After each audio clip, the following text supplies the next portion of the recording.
Sugatan ng isang tricycle driver matapos umanong bugbugin ng kanyang kapitbahay sa Bagong Silang, Caloocan. Ngayon ang balita si Bea Pinlac. Nahagip sa CCTV ang pagkaripas ng takbo ng 24 anyos na lalaking ito sa Bagong Silang, Caloocan. Paika-ikang tinatakbuhan ng lalaki ang kapitbahay niya na humarang umano sa kanya matapos siyang mamasada ng tricycle. Pinagsusuntok din daw siya sa ulo ng kanyang kapitbahay. Pauwi na po ako sa aming gagarahin na bigla niya pong hinto sa hante, bigla niya ako sinuntok dito sa ulo. Kundi hanggang sa makatakbo ako, sinundan niya po ako. Sugatan ang biktima na agad namang dinala sa ospital. Ayon sa kaanak ng biktima, kasabwat pa umano ng suspect ang kanyang asawa at anak na nag-abot pa raw ng pamalo. Yung kapatid ko biglang sinuntok po sa ulo.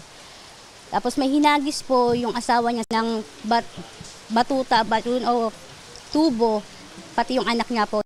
Dati na raw nagkaalitan ng suspect at biktima. Pinagbintangan umano ng suspect ang biktima na kabilang sa mga nambugbog sa kanyang anak.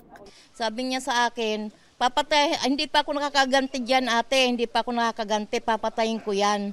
Giit naman ng kaanak ng biktima at isang saksi sa insidente, Hindi nga po nga hawakan ng kapatid ko yung anak niya eh. Dahil wala naman po yung kapatid ko sa pangyayari lang sinasabi niya, binugbog niya yung anak niya. Alam ko nadamay lang po yun eh.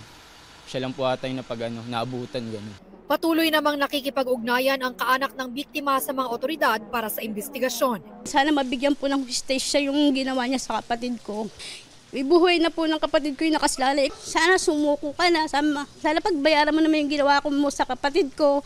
Ito ang unang balita, Bea Pinlac para sa GMA Integrated News.